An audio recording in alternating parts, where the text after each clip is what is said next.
అందరికీ నమస్తే అండి. నా పేరు సూర్య. మన పోతురాజు కొబ్బరిబండాల పోతురాజు నిన్న ప్రెస్ మీట్ పెట్టి పవన్ కళ్యాణ్ గారి గురించి వాళ్ళ కుటుంబ సభ్యుల్లో దాకా వెళ్ళి వాళ్ళ కుటుంబ సభ్యులందరూ బినామీలు, పవన్ కళ్యాణ్ గారి ఆస్తులు సంపాదించేసుకున్నాడు 2019 నుంచి ఇప్పటి వరకునంట. అప్పటి నుంచి సంపాదించేసుకుంటున్నా కూడా ఇటు చూస్తూ మొన్నటి వరకు ఆ పార్టీ ఎంత నిజాయితీ పార్టీ లేదు, ఎవరైనా ఆ పార్టీలోంచి నేను బయటకు వెళ్తే నా చేయి నరికేయండి కత్తి పెట్టుకుని, కొబ్బరి బండాలు కత్తి పెట్టుకుని అని చెప్పి మాట్లాడిన వీడు పాపం ఇప్పుడు సడన్గా ఉత్తముడు అయిపోయి మాట్లాడుతున్నాడు. కాబట్టి ఆయన అవినీతిపరుడు. ఎలక్షన్ అప్పుడు వీటిలో ఆయన ఫామ్ హౌస్ వచ్చేసి 14 ఎకరాలని మనిషిని చేశాడు. హైదరాబాద్లో ఫామ్ హౌస్ అది 45 ఎకరాలు ఉంది అని, తర్వాత ఈయనకి బినామీ ఆస్తులు ఉన్నాయని, అతని కుటుంబ సభ్యులంతా బినామీలని, విజయవాడలో ఏదో ఆస్తి ఉందని, విజయవాడలో ఆఫీస్ ఉంది కదా అది మీ పేరు ఎందుకు పెట్టుకున్నారు, పార్టీ పేరుని ఎందుకు పెట్టలేదు అంటూ ఇంకా రకరకాల ఏదో చెప్పాడు. చాలా చెప్తాడు కదా, వీడికి ఏముంది, రోజు కూడా పట్టుకొస్తాడు పేపరు, ఆ పేపర్లో ఉన్నదంతా చదువుతూ ఉంటాడు. ఇప్పుడు రేణు దేశాయ్ గారికి 10 లక్షలు ఏదో వేస్తున్నారు, ఎందుకు వేస్తున్నారు అంటున్నాడు వీడు. తండ్రి అనుకుంటా, వీడు కూడా పిల్లలు ఉన్నారనుకుంటాను. తండ్రి స్థానంలో ఉన్న ఎవడు కూడా అలా మాట్లాడు. నాకు తెలిసి ఎంతో కొంత వీడు ఎంత ఎదవైనా కానీ, వీడు ఎంత బ్రోకర్ గడ్ అయినా కానీ అలా మాట్లాడరు నాకు తెలిసి.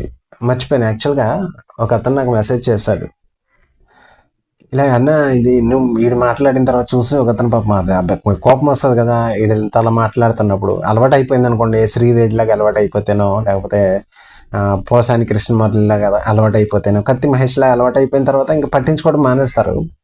ఇటు కొత్త కదా, కొత్తలో కొంచెం ఇలా కోపం వస్తూ ఉంటుంది. అబ్బాయి మెసేజ్ చేసి, అన్న వీడు మాట్లాడుతున్నాడు, వాడి గురించి నాకు తెలుసు, వాడు ఫస్ట్ స్టార్టింగ్తో అమ్మాయిలతోటి బిజినెస్ చేసేవాడు, ఇలాగా వాళ్ళ కొంత పెద్ద పెద్ద వాళ్ళకి అది పంపించేవాడు, మాట్లాడన్నా అంటే. ఇది కూడా ఎందుకు చెప్తున్నానంటే యాక్చువల్గా నేను అతనికి చెప్తున్నా, మెసేజ్ పంపించిన అతనికి. మనం ఒకటి, అతను ఏం చేశాడో నాకు తెలియదు, ఇప్పుడు పంపించారు నిజమో కాదో కూడా నాకు తెలియదు.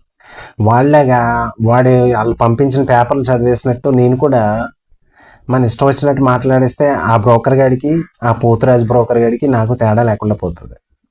అందుకని వాడి గురించి ఇంకొక అతను మెసేజ్ చేశాడు, ఆడు ఏదో జాబ్ చేసే దగ్గర అంటే ఆ చిన్న చిన్న కాలేజ్ పిల్లల్ని సంథింగ్ కాలేజ్ పిల్లల్ని మాయ మాటలతో మభ్యపెట్టి చాలా చేసాడంట. మొత్తం మీద అది ఒక అమ్మాయి అతన్ని కొడితే అది బయటకు వచ్చి వీడిని బయటికి గెంటేశారంట అక్కడి నుంచి. అది కూడా చెప్పారు, మెసేజ్ చేశారు నాకు. కానీ ఇవన్నీ నిజమో కాదో తెలియనప్పుడు, నిజమని చెప్తున్నారు కానీ తెలియనప్పుడు నేనైతే మాట్లాడను. ఫస్ట్ ఆఫ్ ఆల్ వాళ్ళగా బ్రోకర్ ఎదవా ఈ టైప్లో తిట్టించుకోవడం నాకు ఇష్టం లేదు. సో అందుకని నేను మాట్లాడను. నిజమని తెలియకుండా, ప్రూఫ్స్ లేకుండా నేను మాట్లాడను. యాక్చువల్గా ఈ ఎదవ మాట్లాడకూడదు, వీడు రాజకీయ నాయకుడు అని చెప్పుకుంటున్నాడు కాబట్టి. ఆ పోతురాజు గారికి ముందు బుద్ధి ఉండాలి, నాయకుడు అని చెప్పుకుంటున్నాడు కాబట్టి చాలా విలువలతో ఉండాలి. కానీ వాడికి అది ఏమీ లేదు. ఇప్పుడు ఆవిడకి 10 లక్షలు వేస్తున్నారని మాట్లాడుతున్నాడు అంటే వీడు ఎటువంటి ఎదవార్థం కావట్లా. వాళ్ళ పిల్లలు ఉన్నారు అక్కడ, పిల్లలు చదువుకుంటున్నారు, వాళ్ళ కోసం వేసుంటారేమో అని ఇంగిత జ్ఞానం లేకుండా మాట్లాడుతున్నాడంటే వీడు ఇలాంటి ఎదవ గురించి ఏం మాట్లాడాలి, ఇలాంటి బ్రోకర్ గాడి గురించి ఏం మాట్లాడాలి. యాక్చువల్గా వద్దనుకున్నా, కానీ చూసిన తర్వాత కొంత ఇలా ఆవేశపడుతూ పిల్లలు ఉంటారు కదా, నాకే కోపం వచ్చింది నిన్ను చూసిన తర్వాత. ఇంకా చిన్న చిన్న వాళ్ళ పిల్లలు ఉంటారు, వాళ్ళకి ఇంకా కోపం వస్తూ ఉంటుంది. సరే అని చెప్పి డిసైడ్ అయ్యి మాట్లాడుతున్నాను. ఇంట్లో ఒక పిల్లలున్న కుటుంబానికి ఈయన మాజీ భార్యకి డబ్బులు వేస్తుంటే దాన్ని తీసుకొచ్చి పబ్లిక్లో చెప్తున్నాడు. అది వాళ్ళ పర్సనల్ విషయాన్ని, కుటుంబ విషయానికి పర్సనల్గా తీసుకొచ్చి మాట్లాడుతున్న ఒక ఎదవని, ఒక బ్రోకర్ గాడిని, ఇంకెన్ని పదాలు ఉన్నాయి అన్నీ అనుకోవచ్చు, నేను బయటికి చెప్పలేను, తిట్టలేను వాళ్ళలాగా. ఇటువంటి ఎదవని ఏమంటే మాత్రం వాడికి అర్థమవుతుంది.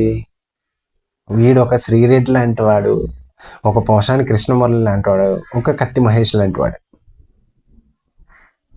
కానీ మాట్లాడాలి కాబట్టి మాట్లాడుతున్నా తప్పనిసరి పరిస్థితుల్లో.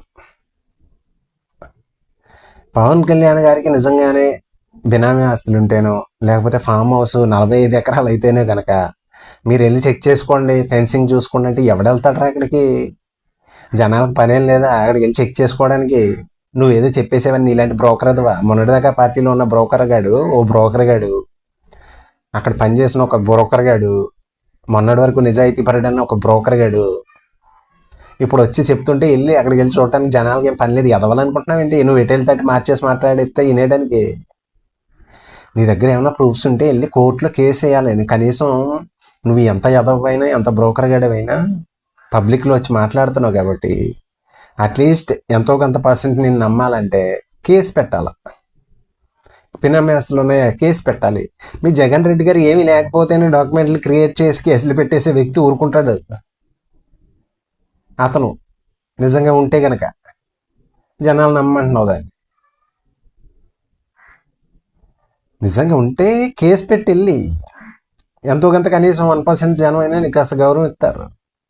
నీకు ఆంధ్ర రాష్ట్రంలో ఎవరు, ఆంధ్ర తెలంగాణలో కూడా ఎవరు నీకైతే విలువ ఇవ్వరు. నిన్ను ఒక బ్రోకర్ లాగే చూస్తారు. నువ్వు ఎదురుపడితే ఏదో మాట్లాడతారేమో అంతే. వెనకాల మాత్రం ఖచ్చితంగా ఇలాంటి ఎదవ ఇలా మాట్లాడి ఎదవ అసలు సమాజంలో ఉండకూడదని అనుకుంటారు. నువ్వు ఏ పార్టీలోనో ఆ పార్టీ వాళ్ళు కూడా అలాగే అనుకుంటారు. ఎందుకంటే కాకపోతే ఏంటంటే నువ్వు పవన్ కళ్యాణ్ తిడుతున్నావు కాబట్టి నీకు సపోర్ట్ చేస్తారు అంతే తప్ప నువ్వు ఉత్తముడు అని మాత్రం అలా అనుకోరు. జగన్ రెడ్డి అనే వ్యక్తికి నీలాంటి వాళ్ళు కావాలి, నీలాంటి వాళ్ళే కావాలి. ఒక శ్రీరెడ్డి లాంటి వాళ్ళు, ఒక కత్తి మహేష్ లాంటి వాళ్ళు, ఓ పోసాని కృష్ణమార్ లాంటి వాళ్ళు, ఓ నీలాంటి వాడు.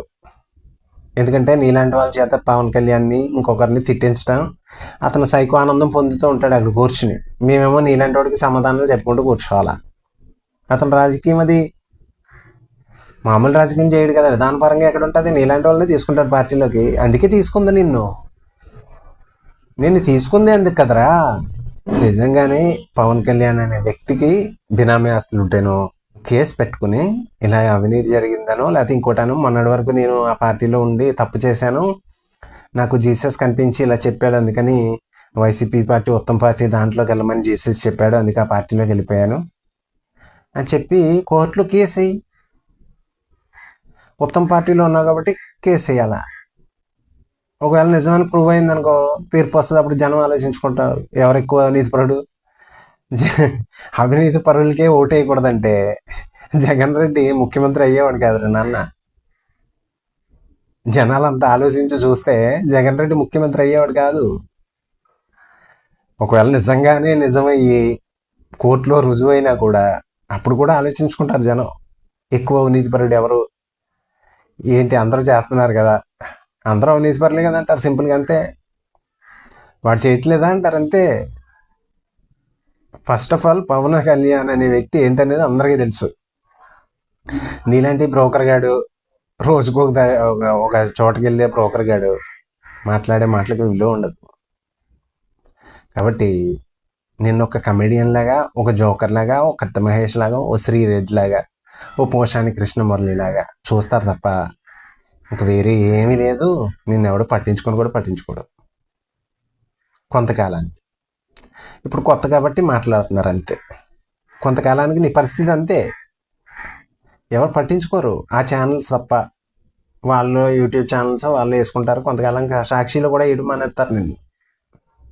అమ్మ ఈడు మాకంటే ఏదో ఘోరంగా తయారయ్యాడు, వీడియోలు వేస్తే మాకు వచ్చే ఓట్లు 4 ఓట్లు కూడా రావని చెప్పి వాళ్ళు కూడా వేయడం మానేస్తారు.